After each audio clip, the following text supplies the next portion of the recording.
Les problèmes neurosensoriels, pour moi, c'est un élément qui est essentiel au diagnostic de l'autisme non-verbal et l'autisme verbal de type au niveau de fonctionnement social et dans une moindre mesure pour le syndrome d'Asperger.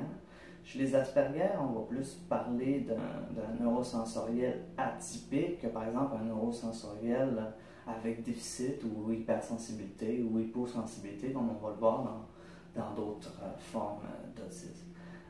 Ils peuvent tellement être multiples, les problèmes neurosensoriels. Ça peut être de la dysphasie qui peut être associée à l'autisme, qui va faire en sorte qu'ils vont avoir de la difficulté à parler, même si, par exemple, dans leur tête, ils sont capables de le faire. Ça peut être de la dyslexie, ça peut être de la dysgraphie, avoir de la difficulté à écrire. Enfant, j'en avais pas mal de la difficulté à écrire d'ailleurs. Ensuite, ça peut être aussi des problèmes neurosensoriels au niveau des sens. Ça peut être au niveau du toucher, au niveau de l'odorat, au niveau de la lumière, au niveau du son, au niveau des odeurs. Puis ça peut être en hypersensibilité, et ça peut être en hyposensibilité, puis ça peut être les deux. Ça peut, par exemple, au niveau des sons, être les sons aigus, par exemple, qui vont énormément perturber l'autisme, mais qui va, par exemple, ne pas réagir à des sons plus graves, par exemple.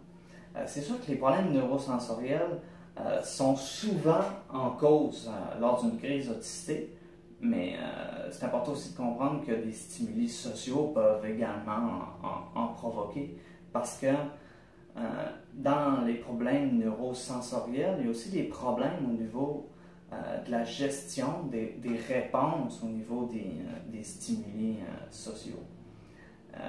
Aussi, il faut comprendre que dans les problèmes neurosensoriels, ce n'est pas vraiment des problèmes qu'on peut réellement voir en termes de lésions cérébrales au cerveau. On parle plus de problèmes qui sont développementaux. Donc, évidemment, ça ouvre la voie sur le fait qu'on peut peut-être avoir une action sur ce symptôme-là, d'améliorer avec le temps la gestion de ces problèmes neurosensoriels qui probablement sont plus liés à un problème au niveau du lobe préfrontal, au niveau des fonctions exécutives, de traiter correctement les différentes stimulus que les gens vont rencontrer dans leur vie. Un des problèmes neurosensoriels qui est très fréquent, c'est par exemple la sensibilité aux aliments. Celui-là est très fréquent. On peut d'ailleurs le voir chez les enfants qui sont très très jeunes. Puis d'ailleurs, les problèmes neurosensoriels, c'est probablement le symptôme qui peut le plus différencier l'autisme d'un phénomène de déficience intellectuelle. Parce qu'une chose que je tiens à préciser, lorsqu'on parle d'autisme, je n'aime pas du tout qu'on utilise le mot de déficience intellectuelle. Pour moi, je préférerais qu'on parle de fonctionnement intellectuel, tout comme on parle de fonctionnement social.